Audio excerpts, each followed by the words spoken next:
जय हिंद दोस्तों, मैं हूं अनु और आप सब लोग देख रहे हैं ग्लोबल कॉन्फ्लिक्ट हिंदी। दोस्तों, हाल ही में राफेल एम एयरक्राफ्टों को लेकर काफी अधिक चर्चा हो रहा है और दावा किया जा रहा है कि मार्च महीने में फ्रेंच प्रेसिडेंट इमैनुअल मैक्रोन के भारत दौरे के दरमियान इंडियन नेवी के लिए 27 राफेल एम एयरक्राफ्टों को खरीदने को लेकर फ्रांस और भारत के बीच में समझौता हो सकता है। और दोस्तों, अगर ये होता है तो इसका सिंपल मतलब ये है कि पिछले साल जो भारत में एयरक्राफ्टों को खरीदने को लेकर ट्रायल हुआ था, उस दरमियान डसॉल्ट एविएशन के राफेल एम एयरक्राफ्ट ने अमेरिकी FA-18 सुपर हॉर्नेट एयरक्राफ्टों को पछाड़ते हुए जीत हासिल किया था। और दोस्तों, इस तरीके के दावे अब विदेशी मीडियाओं में भी किया जा रहा है। इंटरनेशनल मीडिया में हाल ही में ही डसॉल्ट एविएशन के राफेल और FA-18 सुपर हॉर्नेट के बीच के झड़प को लेकर भयंकर तरीके से चर्चा हुआ है और विदेशी मीडिया का कहना है कि राफेल एम एयरक्राफ्ट ने अमेरिकी फाइटर एयरक्राफ्ट को संपूर्ण रूप से हरा दिया है। और दोस्तों, आज के इस वीडियो में आप लोगों को बताऊंगा किस तरीके से इंटरनेशनल मीडिया में अब राफेल एम एयरक्राफ्टों को भारत के द्वारा खरीदने के संभावनाओं को लेकर चर्चा किया जा रहा है और किस तरीके से बताया जा रहा है कि Rafale M FA-18 super hornet को पछाड़ दिया है। तो डिटेल में जानने के लिए वीडियो के आखिर तक बने रहिए और चैनल को सब्सक्राइब और वीडियो को लाइक जरूर कीजिए। दोस्तों, हाल ही में कुछ मीडिया रिपोर्टों में क्लेम किया गया है कि आने वाले समय में Indian aircraft carrier INS Vikrant के ऊपर French fighter aircraft Rafale M का डिप्लॉयमेंट होगा। हालांकि दोस्तों, ये मीडिया का दावा है, इसे लेके भारतीय गवर्नमेंट या फ्रेंच गवर्नमेंट की तरफ से कोई भी ऑफिशियल जानकारी नहीं दिया गया और नेवी की तरफ से भी अब तक एयरक्राफ्टों को खरीदने को लेके ऐसा कोई जानकारी नहीं दिया गया है। पर नेवी के अगर टेंडर को देखा जाए तो यहाँ पे टोटल 3 एयरक्राफ्ट था, जिनमें Russian Mikoyan MiG-29K, French Dassault aviation के राफेल एम और अमेरिका के Boeing F-15EF super hornet aircraft था। हालांकि टेंडर में रशियन एयरक्राफ्ट का कोई चांस इसीलिए भी नहीं था क्योंकि इंडियन नेवी की तरफ से अपने बेड़े के पुराने हो चुके MiG-29 एयरक्राफ्टों को भी रिटायर करना है और वहीं पे नेवी के जो MiG-29 एयरक्राफ्ट फिलहाल ऑपरेट हो रहा है उसे लेके भी बताया जाता है कि नेवी उस तरीके से खुश नहीं है क्योंकि इन एयरक्राफ्टों के सर्विसेबिलिटी और कुछ स्पेयर पार्ट्स का भी इशू है। और इससे एक तरीके से नेवी के ये 27 carrier borne multi role fighter aircraft के जो टेंडर था, इसमें जो लड़ाई चल रहा था वो था अमेरिकी एयरक्राफ्ट और फ्रेंच एयरक्राफ्ट के बीच में। हालांकि दोस्तों, टेंडर के शुरुआत से लेकर अब तक अमेरिकी कंपनी बोइंग के द्वारा बनाया हुआ एयरक्राफ्ट को ही ज्यादातर मीडिया के तरफ से एडवांटेज दिया गया और मीडिया में इन एयरक्राफ्टों को लेकर ही अधिक चर्चा था। बोइंग कंपनी की तरफ से सबसे पहले साल 2021 में एक सीरियस प्रोग्रेस किया गया जब अमेरिकी इंजीनियरों की तरफ से इन एयरक्राफ्टों के एक इंडियन वेरिएंट बनाया गया जिसे कि अमेरिका में ही बना हुआ एक शॉर्ट टेक ऑफ फैसिलिटी से सक्सेसफुली टेस्ट किया गया था।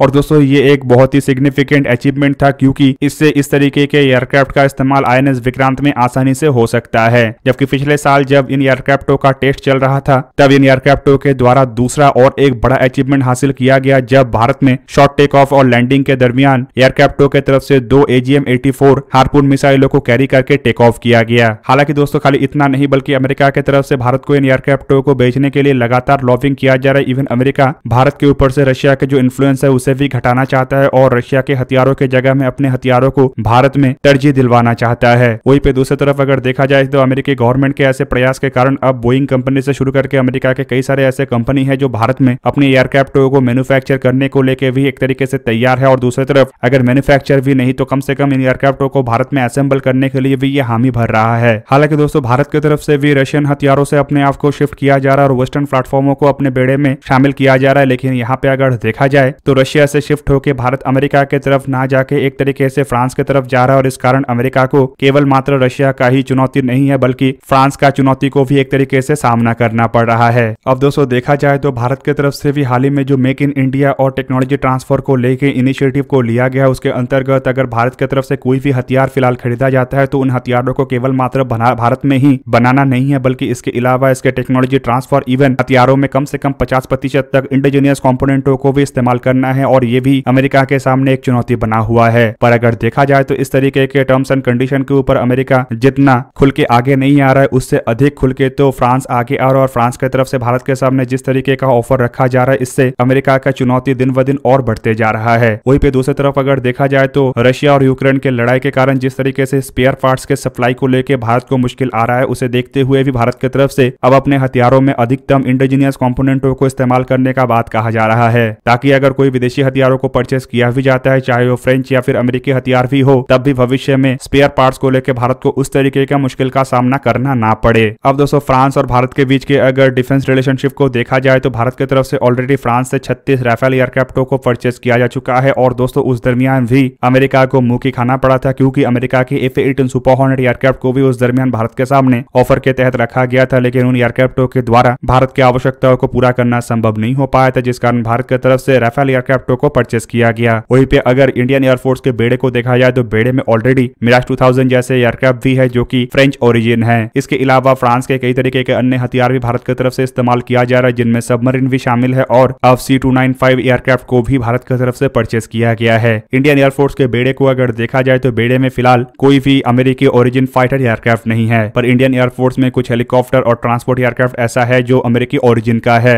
मतलब बीते कुछ सालों में अमेरिका को इस मामले में तो एटलीस्ट थोड़ा बहुत सक्सेस मिला है। अब दोस्तों अमेरिका के सामने भारत के द्वारा ऑलरेडी खरीदा हुआ 36 राफेल एयरक्राफ्ट भी एक तरीके से चुनौती बना हुआ है, क्योंकि रिपोर्ट के मुताबिक अगर नेवी की तरफ से भी राफेल एयरक्राफ्टों को परचेस किया जाता है तो इससे एक तरीके से स्पेयर पार्ट्स, मेंटेनेंस और ओवरहॉलिंग को लेकर भारत को उस तरीके का मुशक्कत नहीं होगा जिस तरीके से अगर कोई नया एयरक्राफ्ट परचेस किया जाए तो। ऑलरेडी राफेल एयरक्राफ्ट एयरफोर्स के बेड़े में होने के कारण नेवी को भी इस तरीके के एयरक्राफ्टों को ऑपरेट करने में काफी आसानी होगा। हालांकि दोस्तों अगर टेंडर के अब तक के प्रोसेस के दरमियान मीडिया में जो खबर आया था उसे अगर जांचा जाए तो आपके जानकारी के लिए बता दूं कि बोइंग के एयरक्राफ्ट को लेकर कई बार कई तरीके के पॉजिटिव खबर आया, जिनमें यह भी दावा किया गया कि बोइंग के F-18 सुपर हॉर्नेट एयरक्राफ्टों को एयरक्राफ्ट कैरियर के ऊपर बेहतरीन ढंग से इस्तेमाल किया सकता है और दोस्तों इसे दुनिया का सबसे best carrier best fighter aircraft का भी दर्जा दिया गया और यह भी दावा किया गया कि इसके फोल्डिंग विंग सेक्शन होने के कारण इन एयरक्राफ्टों को इंडियन एयरक्राफ्ट कैरियर के ऊपर इस्तेमाल किए जाने वाले लिफ्ट से भी आसानी से ऊपर नीचे ले जाया जा सकेगा। हालांकि अमेरिका का यह भी दावा था कि बोइंग के F-18 सुपर हॉर्नेट एयरक्राफ्टों के ट्विन सीटेड वेरिएंट है और वो भी कैरियर के ऊपर से ऑपरेट कर सकता है, जबकि डसॉल्ट एविएशन के राफेल एम के कोई ट्विन सीटेड वेरिएंट नहीं है और इसके विंग सेक्शन भी फोल्ड नहीं हो सकता। अब दोस्तों इस तरीके के बोइंग कंपनी के दावों के बाद अब राफेल एम एयरक्राफ्टों को अगर इंडियन नेवी के द्वारा चुना जाता है तो ये बोइंग के लिए एक बहुत बड़ा सेटबैक होगा। जबकि यहाँ पे आपके जानकारी के लिए बता दूं कि अब तक ऐसा कोई कंफर्म रिपोर्ट नहीं आया कि भारत की तरफ से राफेल एम एयरक्राफ्टों को परचेस किया जा रहा है। हालांकि ये जो खबर पहली बार आया था तब इसे फ्रेंच मीडिया की तरफ से ही दावा किया गया था और फ्रेंच मीडिया का ही कहना था कि मार्च महीने में इमैनुअल मैक्रोन के दौरे के दरमियान एयरक्राफ्टों के डील के ऊपर हस्ताक्षर होगा।